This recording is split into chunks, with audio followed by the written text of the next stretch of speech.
Hello ka-trade, may bisita tayo. From Inabanga, Bohol. At ito, nagpapaturo ng trade sa atin. So, turuan natin. Mag-demo muna tayo. Demo account muna para matutong mag-trade. So, yan. Nakapag-register na siya. May trading account na siya. So, dahil magpa-practice pa lang, importante, demo account muna. So, click mo ito dito. Open tayo ng demo account. Sa may account. May account. Ito. Si-switch mo. Tapos mag-open ng additional account. Tapos piliin mo yung demo account. Yan. Yan. So demo account. So recommend natin MT5. Tapos standard. Ultra low standard para mababa yung spread. Yan. Yan. Okay na yan. Continue. May $10,000 yung kapital. Ayan. Lagyan natin ng password. Yan, kulay green. Dapat pindot 10 may uppercase, tapos may special character, may numbers din. Continue.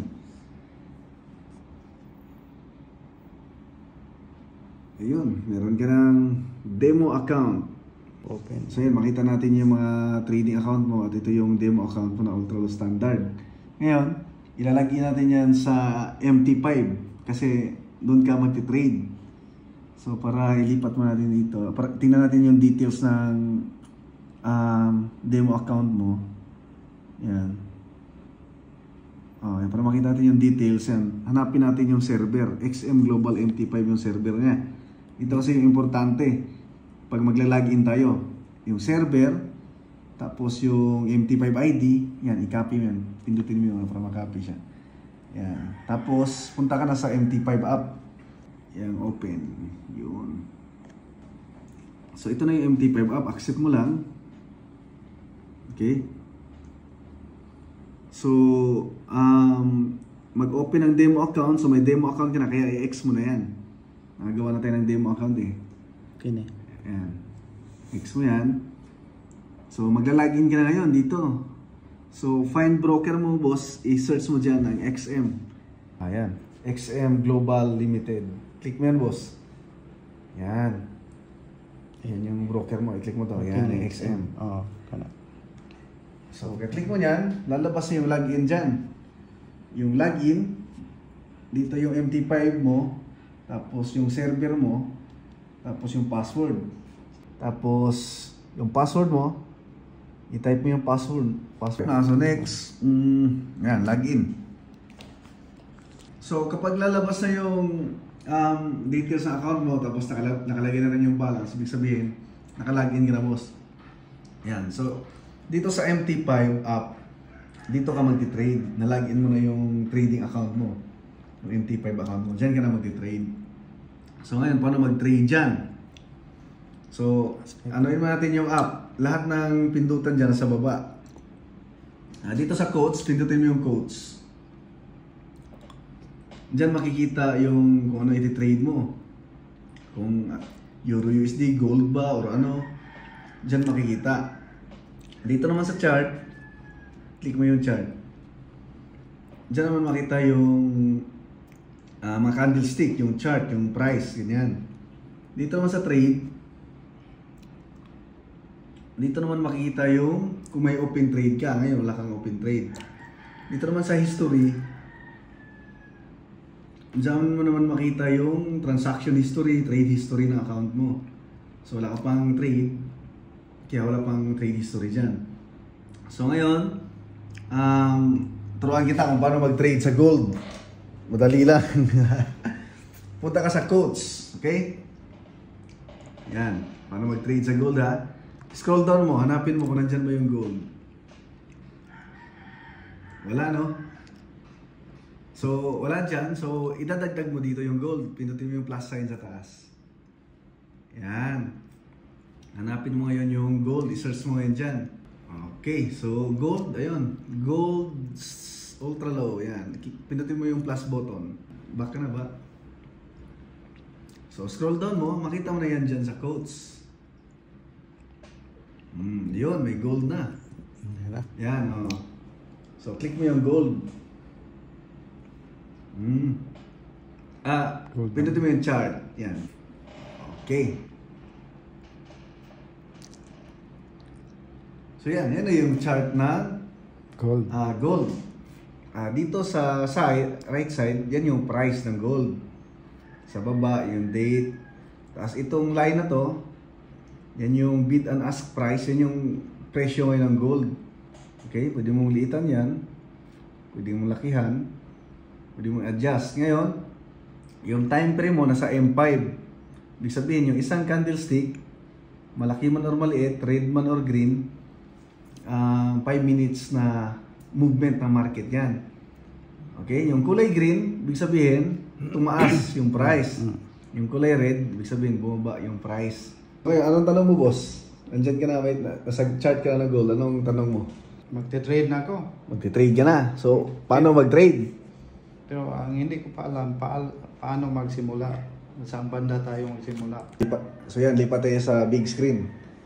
So ngayon, boss, paano na mag-trade? Parang ganun ang tanong, paano mag-trade? So dalawa lang naman kasi yung gagawin mo dito sa trade. Pag pipindutin mo tong trade panel, lalabas yung lalabas yung sell button tsaka buy button. So dalawa lang yung pwede mong gawin sa trade, buy or sell. Okay? So ipapaliwanag ko muna sa inyo, kapag magbabuy ka, okay, kapag example mag-buy ka dito, okay, buy trade. So dapat tumaas yung presyo ng gold. Dapat tumaas yung candlestick. Halimbawa dito ka nag-buy. Yan, tapos tumaas. So kita ka diyan, nag-profit ka diyan, kita ka. Pero kung example dito ka nag-buy ka dito, tapos bumaba, lugi ka diyan, negative. Lugi ka. So ibig sabihin, kapag buy yung pipindutin mong trade, dapat tumaas para mag-profit ka. Kasi pag bumaba, malulugi. Okay? So kapag, kabaliktaran naman, kapag sell yung gagawin mo, example, sell trade yung gagawin mo dito, so dapat, bumagsak yung candlestick, yung price, yung chart, para makikita ka, para positive. Kasi kung tataas yan, lugi ka, negative. Yan. So, ganun lang. Buy or sell lang. Paano natin malalaman kung magbabuy tayo or magsisell? Example dito. Ito yung presyo ngayon. Ito yung presyo ngayon. So, sa tingin mo, anong trade yung gagawin dyan? Kung ikaw tatanungin, buy or sell? Para lang, hula-hula lang yan. Hula-hula lang. Sa tingin mo, hula. Sa hula ko yan, parang bababa pa siya. So, tingin mo, i-drawing mo, boss, hanggang saan sa bababa? Tingin mo, hanggang dito. Sa tingin ko, parang bababa pa siya hanggang dito. Yan. Pero hula lang yan. Hula lang. So, ibig sabihin, yung trade mo dyan, boss, ay sell. Sell yung gagawin mong trade. Kasi pababa siya. Kikita ka kapag magsisell ka, kapag pababa. Ang tanong dito ngayon, kapag, di ba, sell yung trade mo, ang tanong ngayon, magkano yung pwede mong kitain kapag bumagsak hanggang dito? Example, bumagsak hanggang dito sa magkano yung pwede mong kitain or magkano yung iti-trade mo? Example, Simula tayo ng kanang 0.01 lot size. 0.01. Lot size. Mas madali. Kwentahin na sa dollar na. Example, para eksakto yung invitation. Example, pag bumagsak dyan, example, $10. $10 yung target mo, $10. Okay? $10 yung maging TP mo. Okay, kapag na-stop loss ka naman, nalugi ka naman, kapag tumaas, negative ka rin ng $10. Example dyan. Ngayon, ang tanong dyan, paano mag-compute yung lot size? Di ba ito yung lot size or yung trade size? Yung lot size kasi yun yung volume, yung laki ng trade mo. Kapag malaki yung lot size, malaki yung maging profit or loss mo. Kapag maliit, maliit din. So, dapat mag-compute natin eksakto yung lot size base sa magkano yung gusto mo i-trade. So, halimbawa, sir, dito, tapos target mo $10. Naglagyan tayong $10, no? Target mo pag bumaba. So, gagamit ka ng crosshair. Itong crosshair yan, pindutin mo yan. Tapos, yan, itapat mo dyan, dyan tapat mo. Tapos, pindutin mo dito sa baba, sir. Dyan sa baba. Dyan sa chart. Yan, dyan. Dito, sample dito. Dyan. So, halimbawa, babalik dito yung price. So, makalagay dyan, 17.89. Ibig sabihin yan, 1,789 points yan, sir. Sige, yung balikan na. Points. Pero malayo yan. Gusto mo, dito lang tayo para mabilis. Dito lang tayo sa malapit. Dito lang. Dito.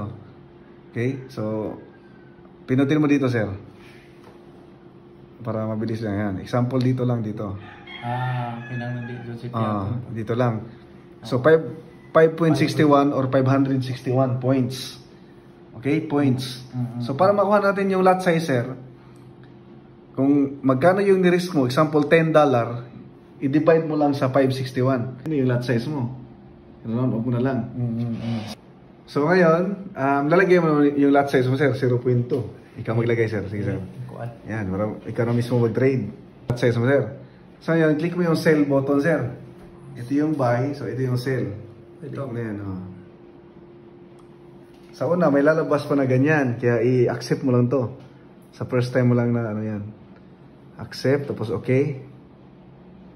Tapos, ayan, click mo ulit yung sell. Ayan.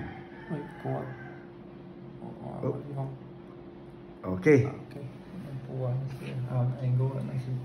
Ayan, may lumabas na ditong gold sell done. Meron na rin lalabas dyan na line. Yung red line yan, nakalagay dyan, sell ng 0.2 lots. So yan, may trade ka na, sir. Yan, nakapag-trade ka na. 0.02 yung lot size mo. Nag-sell ka sa gold.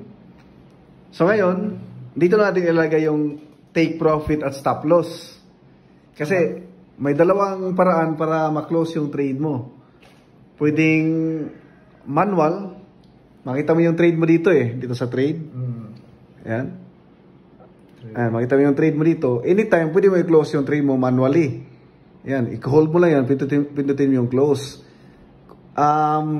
Kung may profit ka, malaki man or maliit, pwede mo i-close anytime. Or may loss, malaki man or maliit, pwede mo i-close anytime. Ngayon, pwede ka rin maglagay ng take profit or stop loss. Yung automatic siya mag-close. Example, pag dumating dito, bumaba, automatic ma-close na may profit. Kapag tumaas, automatic ma-close na may loss. So, paano mag-set ng take profit at stop loss? Pipindutin mo lang, sir, yung line ng entry mo. Pindutin mo, sir. Saan ito yung kulay? Red. Red, Yan, may lalabas dyan. TP, di ba? TP. So, pindutin mo yung TP, sir. Yan, so may line na lalabas. Dito sa line, may lalabas dyan kung ilang dollar. Ulit ha. Ayun, may lalabas sa ilang dollar. Yan, pwede mo i-adjust kung magkano yung gusto mo. Palitan. Isakto mo sa $10. Pabigat yung kamay. Ayan. Adjust mo pa. 10. Yan. Yung sinukat natin kanina, dito yung banda, di ba? So makita natin, sakto yung petition sa lot size natin. Medyo may sobra lang konti kasi ni-round off natin, di ba? So, ganun lang kwentahin kung magkano yung trade mo. Gusto mo $5 or $1. Ganun lang siya kwentahin. Magawa to sa cellphone, sir? Pares lang yan. Cellphone lang din doon, apply yan. So, paglapos mong iset dyan, kailangan mo nang pindutin to, itong arrow. Kasi hindi pa yan hindi pa yan na-record yung arrow. Pindutin to. Anong arrow? Yan, lalabas to. Ito, ilakihan mo lang. Yan. Click mo yung modify. Para ma-set yung take profit niya ba. So, makita natin, meron ng line. Di ba kanina wala? Yan ang line ng TP niya. May line ng TP, di ba? Ngayon, stop loss naman. Siyempre, ito yung take profit na kapag bumaba dyan, automatic ma-close yung trade mo na kikita ka ng $10. Paano pag tumaas? Malulugi ka rin, di ba? Kaya ngayon, dito yung entry mo, tapos tumaas na yung price, di ba? So, makita mo, may negative ka. Kapag kulay red, negative yan, lugi. Kapag kulay blue, profit. So, para ma-set yung stop loss, ganun din, sir. Pindutin mo, sir. Pindutin mo yung line, Dito? Tapos, pindutin mo yung SL. Yun, adjust mo yung SL. Yan, $14 siya, di ba? Adjust mo kung magkano yung SL mo. Pwede $5 lang yung SL mo. Pwede parehas 10. Ikaw mag-adjust. Example lang. Example, $5 lang. $5. So, mas malaki yung profit mo 10 kaysa sa stop loss mo. Times 2. Times 2. So mas malapit yung stop loss mo, mas mataas yung chance na tamaan.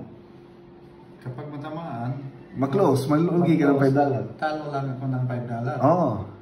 Parang na medyo may alam ako sa ganyan sir. Alam ko, may idea ka na dyan. May idea na po kaunti.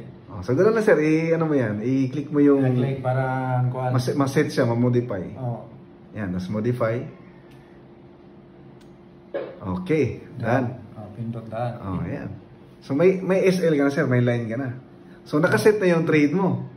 So hintayin mo lang siya na tamaan siya, automatic ma-close na yan. Ang saan ba na kailangan natin sir, na babantayin? Yun bang naggalaw? Babantayan? Ito. Ito yung presyo, ito yung chart. So yung titingnan mo, nagalaw-galaw yung pwede mong litan lakihan. Yan, nagalaw-galaw yung chart, yung candlestick, yung candlestick. Taas baba, taas baba. Yan, bumaba na siya, di ba? Baba na sa entry mo. Umakyat ulit. Kaya nag-blue na yan eh. So yan, nag-blue na siya. Kasi, kapag nakasell ka, kapag bumaba, magpo-profit ka. Kapag tumaas, negative. Negative. Antayin mo lang natin tong bababa. Siguradong TP na yun. Yan, sigurado yan. Ayan. Profit na ng $4. Halos kalahati na. Pag dumating yan dito, automatic ma-close yan. May profit ka na $10. Sabi mo kanina sir, halimbawa kapag yan na, gusto mo lang, hindi na antayin natin itong $10. Kapag aabot ng $5, pindutin na lang natin, okay na. Pwede, anytime. Anytime. Manual close. Manual close. May dalawang parang sa pag-close. Manual, saka yung TP stop loss. Saan ba natin pindutin sir? I-hold mo lang yung trade mo. Ayan. Saan to trade? Ito. Ito shell. Pindutin mo. Dito? Pindutin mo. I-hold on. Yun. May lalabas dito na. May lalabas. I-close. Sige. Hindi na siya nagalaw. Ayun. May lalabas na close with profit. Yan. Gusto mo i-close. Asa mo na yan. Yun, na-close yung trade mo. Done. Wala ka ng trade. Wala. Makita mo yun sa trade history. 0-0. Dito ka sa history. So, dyan mo makita yung trade mo na nag-sell ka kanina, nag-profit ka ng $2.38. Dali ram din ta sir. Kaso lang marakuan pa ko. Kakain ako ng maraming bigas. Practice lang mo sa demo. Sa demo. Dito sa trade, yan, wala ka ng trade, walang laman. Ganun lang kasimple, buy trade naman, sample buy trade. Buy button ka na, yan. Okay na. Yan, isang pindot ka lang dapat, baka madoble yung trade mo. Titingnan mo lagi yung baba, ayun. Gumalaw. Yan, may trade na siya, may buy ka na, buy trade. Lot size 0.02, volume. Ito na yung trade mo. So pwede mo i-set yung take profit at stop loss mo. Tingnan mo kung sakto ba $10 talaga siya pag tumaas yan. Take profit, diyan ito po. Diyan. Pindot diha. Kung mapapansin mo, blue line ngayon, ganina red line, di ba? Oo. Kasi buy ka. Mura ni gibali.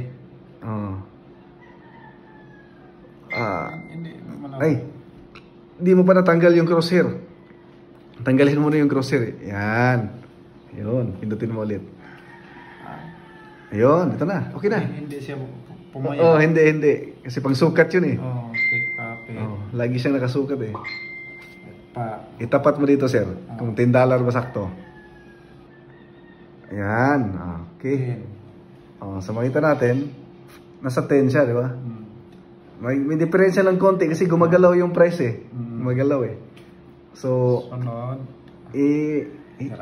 Arrow. Modify. Okay.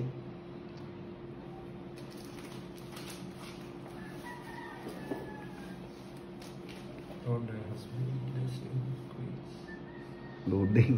Hindi internet. Iset mo yung stop loss mo, sir. Alis ang busa, baba. Baba yung stop loss mo. Click mo ulit dyan. Itong kulay blue? Tapos SL. Yan. Adjust mo kung magkano yung gusto mong loss, stop loss. Yan man to. Example yan. Sample lang yun. Example, $8 yan. Dala. Okay. Ganun din. Tapos, modify. Yan. So, dapat lalabas talaga yung line dyan. Gaya may line na talaga ng SL at TP. Pag linik mo yan, lalabas yung information. SL $8, take profit $10. So, dito sa trade, dito mo makita yung trade mo. Sa ngayon, negative siya ng $2. Dahil, Pakuan siya. Paano? bababa siya eh. Bumaba siya eh. Ang galaw. Ito yung entry mo, yung blue. Bumaba siya eh. So, negative siya. Kasi nag-buy ka eh. Dapat pataas para mag-profit. Dapat sa baba ko nag-buy. Oh, pwede yun. Maghintay ka dito banda sa babang to. Oo. Saka mag-buy. Yun. Sa charts. Yun yung aaralin mo, yung timing. Importante, marunong ka na mag-trade. Yun lang, timing lang. Technical analysis. Maraming tutorial yan sa YouTube. So ito sir, oh. Naka-buy ka, tapos bumaba. Ayan, loss yung trade mo, negative. Pero wala pa mo dapat sa kwan, sir. Oh, hindi pa tumama sa SL. Ito yung SL mo kasi. Maabot pa nag-utso ng low sa nakapin. 8.18. Yan, na-close yung trade mo. Wala na yung trade mo. Wala na dito. Nabawasan din yung balance mo. Sa history, makita mo sa history, na-loss ka ng 8.30. Ayan, 8.1 yung sirit mo, pero may sobra tayo, hindi eksakto. Negative ka. Kana may kanang branch